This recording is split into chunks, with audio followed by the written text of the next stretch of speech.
ये देखिए F equal to R/2 हम बोले थे कि आपको यहाँ पे प्रूव करेंगे, तो ये क्वेश्चन आपका क्वेश्चन नंबर 10 में दे दिया हुआ।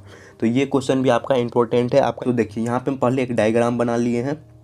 तो डायग्राम में क्या किए हैं, यहाँ पे यहाँ से यहाँ तक का जो ये हम लिखे हैं, ये आपका जो है वो ये मुख्य अक्ष है आपका, ये पोल है। और यहाँ पे ए से लेके बी तक का जो लाइट यहाँ से पास हो रहा है, ये क्या हो रहा है आपका इंसिडेंट लाइट है। और ये बी से लेके एम तक का जो पास हो रहा है, ये आपका रिफ्लेक्टेड लाइट है, मतलब ये आपका परावर्तित किरण है।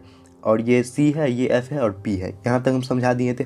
अब देखिए यहाँ पे इसी चीज़ को लिखा गया शब्द में, माना कि पी ध्रुव वाला क्या है, एक अवतल दर्पण है और इसमें ए बी आपतित किरण, ए से लेके बी तक का क्या है आपतित किरण, और बी से एम तक का क्या है आपका परावर्तित किरण दिया हुआ है।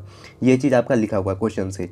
और देखिए यहाँ पे हम लिख सकते हैं ना कि एंगल ए बी सी, और देखिए एंगल ए बी सी, यहाँ पे देख लीजिए ए बी सी ये वाला जो एंगल होगा, और एक एंगल ले लीजिए यहाँ से जो आपका सी बी और एफ, एक एंगल ये हो गया। तो दोनों एंगल क्या होगा, जो आपका रिफ्लेक्शन का जो रूल होता है उसमें क्या होता है, आपतन कोण परावर्तन कोण के बराबर होता है। तो ये क्या आपका आपतन कोण है, ये परावर्तन कोण, ये अगर 60 डिग्री होगा तो ये भी आपका 60 डिग्री होगा। आपतन कोण परावर्तन कोण के बराबर होता है, इसलिए यहाँ पे ये लॉ से ये दोनों इक्वल कर लिए।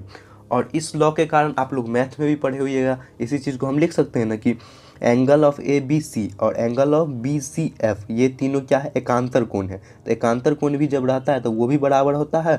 तो इसको ले लिए हम यहाँ पे इक्वेशन 1 और इसको इक्वेशन 2 ले लिए। तो इस दोनों इक्वेशन को यहाँ पे सॉल्व किए हैं, जिसमें फर्स्ट वाला यहाँ पे लिख लिए हैं angle of C B F, और सेकेंड वाला angle of B C F लिख लिए। तो इस दोनों को यहाँ पे आप इक्वेट कीजिएगा, तो यहाँ से क्या होगा, जब दोनों के बीच वाला लीजिए तो समांतर कोण की सम्मुख भुजाएं बराबर होती है, मतलब यहाँ से B से लेके F तक का और C से लेके यहाँ पे F तक का। तो इस दोनों के बीच का जब लीजिएगा तो दोनों बराबर होगा, तो इसलिए यहाँ पे क्या होगा, समांतर कोण की सम्मुख भुजाएं बराबर होती है। यहाँ पे इसलिए लिख लिए BF इक्वल टू CF के बराबर। तो यहाँ पे जब यहाँ पे लिखिएगा आप B से लेके F तक का दूरी, तो ये क्या हो गया, पोल तक का दूरी आ गया। तो P से F तक का दूरी और C से F तक का दूरी दोनों बराबर हो जाएगा।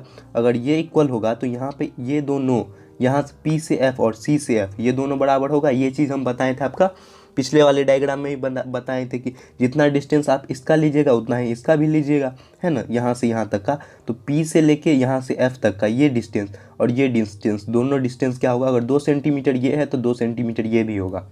समझ गए, ये चीज़ आपका बराबर होगा। ये किस लिए बराबर होगा, क्योंकि दर्पण का जो द्वारक है वो क्या है, यहाँ पे छोटा होता है। इसी चीज़ को अगर हम पी सी इक्वल टू लिख सकते हैं, यहाँ पे देखिए पी सी जब लिखिएगा पी सी इक्वल टू लिख सकते हैं P F plus C F.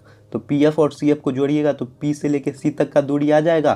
तो यहाँ पे देखिए वही चीज़ लिखा हुआ है, P C equal to P F plus C F, और P C equal to P F और सी एफ को जब लिख सकते हैं तो पी एफ दो जगह हम लिख सकते हैं, क्योंकि जितना डिस्टेंस इसका होगा, जितना डिस्टेंस इसका होगा उतना ही डिस्टेंस इसका होगा। तो सी एफ के जगह हम पी एफ लिखें और यहाँ भी पी एफ लिखें, तो दोनों पी एफ को जोड़िएगा तो 2pf आएगा, 2pf आएगा। तो यहाँ पे वही चीज़ लिखे हैं, देखिए P C equal to 2pf, और पी से लेके सी तक का दूरी यहाँ देख लीजिए, पी से लेके सी तक का दूरी ये क्या हो गया आपका रेडियस ऑफ कर्वेचर। तो इसको आर लिखते हैं टोटल, तो आर मान लिए इसको, तो आर इक्वल टू क्या हो गया 2f, तो f इक्वल टू क्या होगा r/2 हो जाएगा। यहाँ पे स्मॉल r ले लीजिए, यहाँ पे कैपिटल लिख दिए तो यहाँ पे आप स्मॉल r ले लीजिए, small r equal to r/2। तो ये क्या हो गया आपका यहाँ पे प्रूव हो गया। ये क्वेश्चन आपका बहुत ही ज़्यादा इंपॉर्टेंट था, तो आप लोग देख लीजिए, ये इसका डेरिवेशन है।